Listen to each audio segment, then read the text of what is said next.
Hello everybody, my name is Andy Richardson and this is Ace the PE Exam, where we provide information and resources to help you prepare for and pass the professional engineering exam.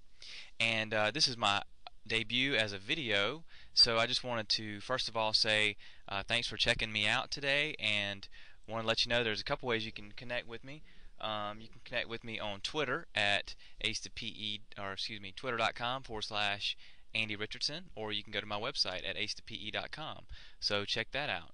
And also wanted to let you know on the video to give me a couple comments. Preferably good, but even if it's bad, that's better than nothing. So want some comments from you. Want to hear from you and know that you're alive out there. So let me know. What do you think? Do you like the show? Do you not like the show? How do you feel about that? So just give me some input of some kind, and you can do that on the if you're watching this on YouTube, you can just go over and leave a comment there. Also, if you're in iTunes, you can leave a comment there as well, and a rating for that matter, and also on the website there's a place where you can leave comments on the website. And we do want to know what's going on with your exam preparation right now, and how are things coming with that. So let us know. And if you have any questions, we want to know that too. We may be able to help you, and I'm going to tell you a little bit more about that at the end of the show. So today we're going to discuss test day strategies for the PE exam.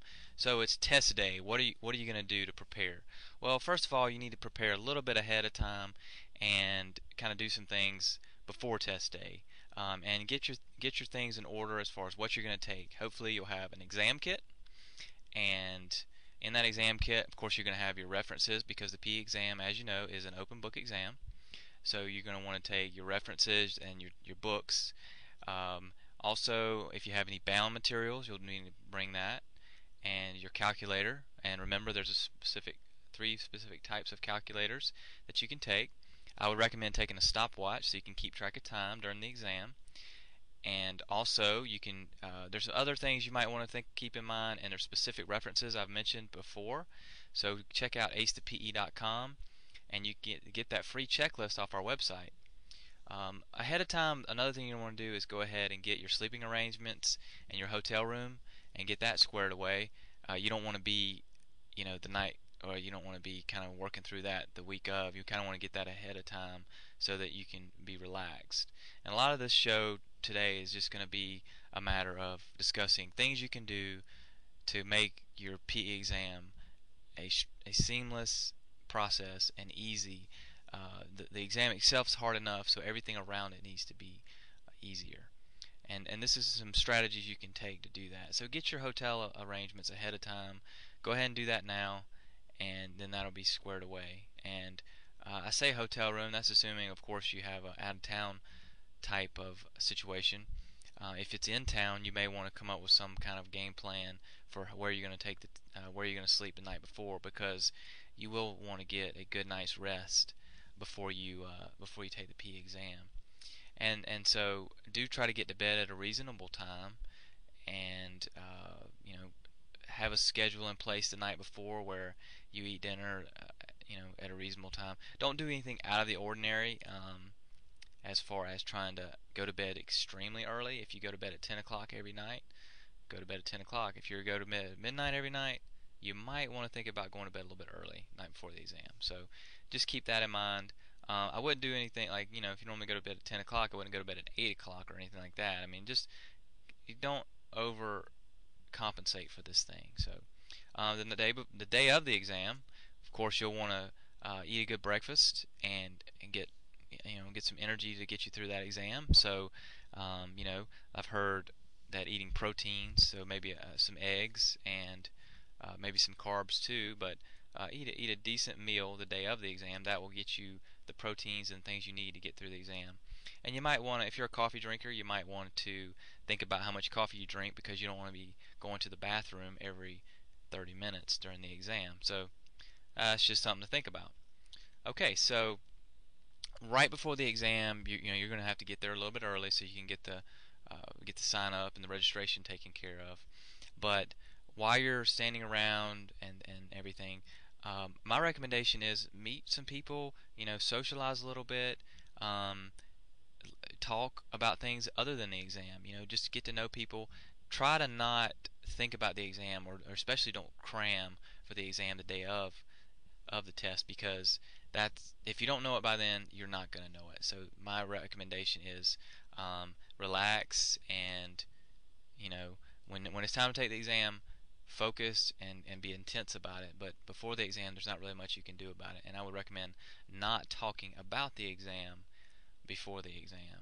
So those are some things to do to kind of get you geared up. All right, so once it is test time, right before the exam, you're going to have to tell yourself, okay, it's time to relax. Remember, I call it the three C's: cool, calm, and collected. So if you remember then I think you'll do well. And just by relaxing and letting yourself realize that, you know what, this is an important exam, but if you don't pass it the first time, that's okay. You can always take it again, and just know that you're not a failure if you don't pass the first time. That being said, you do want to be methodical and do the very best you can, but being relaxed and calm during the exam, I think, will actually help you do better, and not being all cramped and tightened during the exam time. So do that, and take a deep breath and just relax. All right, so once you do that, when the exam, usually first thing you'll have to do is fill out your personal information. Just make sure all that's correct, and obviously that the information regarding what discipline you're going to take. So for example, if you're going to take civil or mechanical, make darn sure that's right, because if you've messed that up, then everything else is incorrect. And of course they give you the actual exam you take, so uh, I don't know, that may be irrelevant, so don't worry about that. But for the afternoon exam, for the mechanical and from the civil exam, for example, you will have to pick a depth, and there's a bubble you have to pick for what depth module you take. So make darn sure that's correct. So that's what I meant, and I apologize for leading you down the wrong road on the other one. But so those are some things to think about. Um, Whenever they call time, you start time, because you have 4 hours in the morning and 4 hours in the afternoon. So you're going to need to start your stopwatch and know that, okay, I've got 4 hours to work these problems, and once the 4 hours is up, you're going to need to, that's time. And of course, they'll call time too, so that'll give you a little bit of assistance as well. But whenever they do start time, uh, take a second, take a deep breath, take a sip of water, and the first thing you're going to want to do is go through the exam and skim the whole thing and just kind of review it. And take about 5 minutes and look at it, review it, think about your strategy that you're going to take. My thing is be methodical but relaxed. And remember, you have 4 hours to take each the morning and the afternoon exam. So that gives you about 6 minutes a piece on average to do the problems. So if you take your time, I think you can do a good job and um, and pass the exam with success. Um, and one way that I recommend to actually go through the problems is, I call it the three-pass system. So what you do is, the first time, after you've kind of reviewed everything, taking about 5 minutes just to kind of skim the exam, first thing you want to do is actually go through and do the easy problems, we'll call them. And these are problems that you know cold, or with no other, you don't really need a reference to even do them. You can just answer the question. It might be a verbal question, or it might be a simple calculation you do. Um, but these are problems that you can probably do within a minute or two, or maybe three, and you just can do them very quickly and easily. And the nice thing is, in the morning you'll probably have about 10 of those. My guess is that's about 25%. So if you can think that you can get 10 problems done in an average of 2 minutes, well, you can get 10 problems done in 20 minutes, and that's 25% of your morning exam. So